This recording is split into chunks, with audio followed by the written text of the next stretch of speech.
So I knew at that time when I was 8, I wanted to be an entertainer, and I loved the idea of that and what it meant.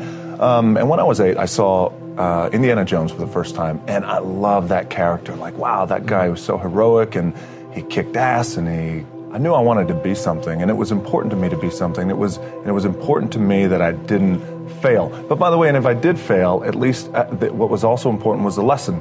And I didn't realize that until I got older, because when you're in it, you're in the grind, you don't really recognize those things when you're younger, but I could recognize them now and the importance of them now. And just in terms of the drive and the determination, a lot of it was experience too.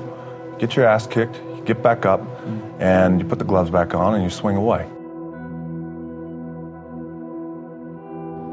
Failing has become critical in my growth.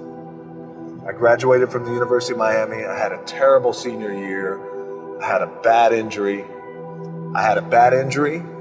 You only get one shot as a senior. You don't come back.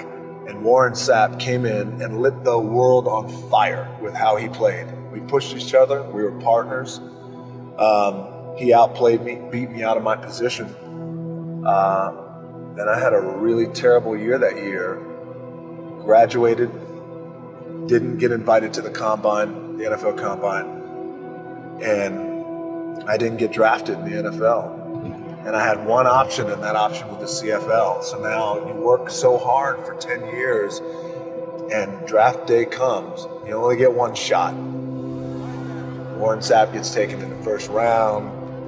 All my other teammates who were NFL worthy were gone. They're in the NFL signing their big contracts. And I signed a contract in the CFL to make $350 a week Canadian.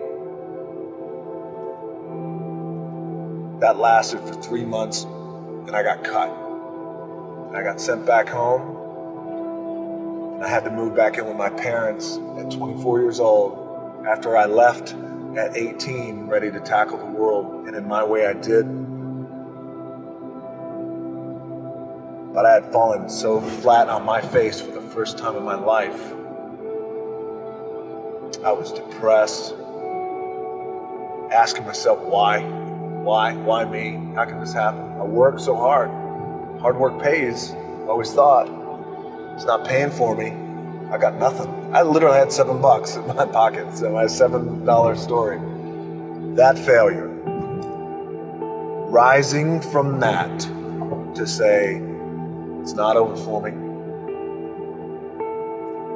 I'm immediately going to launch myself into training for professional wrestling. I couldn't have launched myself with that type of training that I did every day for hours in a boxing ring that was stiff like concrete. Every day for hours. I couldn't have launched myself with that type of mentality had I not fallen on my face after 10 years of football. Failed. A failed football player who wound up moving back in with his parents at 24. After about a month and a half of staying in that little apartment and cleaning, I got a phone call from the head coach of the team who cut me, the head coach of the Calgary Stampeders. He called me and he said, "Hey, I know we cut you, but I'd like you to come back." I said, "Okay, I appreciate that, coach. Thank you very much. I'll think about it." He said, "Okay, great." I hung up the phone, and my dad said, "You're gonna do it, right?" I said, "No, I don't think so. I think I'm done with that." And he goes, "What?" I said, "My gut tells me I'm done." He said, "What are you gonna do?" I took a deep breath. I said, "I'd like to get into the business." He said, "What business?" I said, "The wrestling business." He said, "You are throwing it all away. It is the worst mistake you will ever make." He said, "You're ruining your career." He said, "Maybe I'll be no good, but I feel like in my heart I have to do this."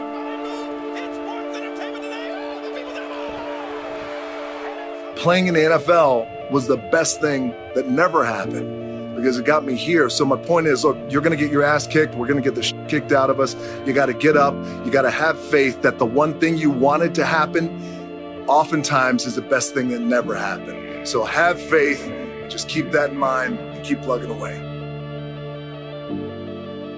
I want to share a sentiment with you that I just heard from a very good friend of mine. His name is Phil Heath. We always talk about hunger and how you always want to outwork your competition regardless of how successful you may be lucky enough to be. You want to be hungry. If you know what it's like to be hungry, you'll never be full. He said it's one thing to be hungry, it's another thing when you're starving for greatness and starving for success. And I love that because it immediately clicked. It's in my DNA. I know what it's like to operate every single day, regardless of the success that I've been a lucky son of a bitch to achieve. I operate every day as if I'm starving. So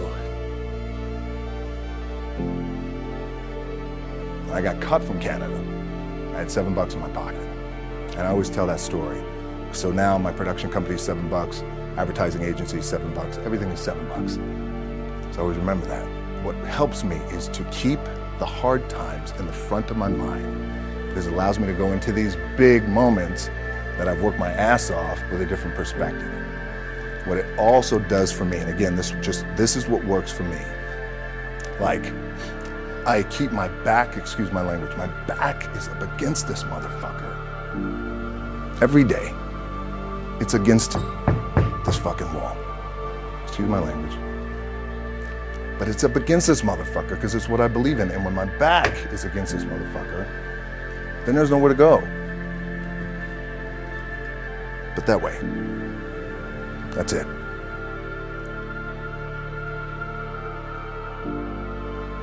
Hold on to that fundamental quality of faith. That on the other side of your pain is something good.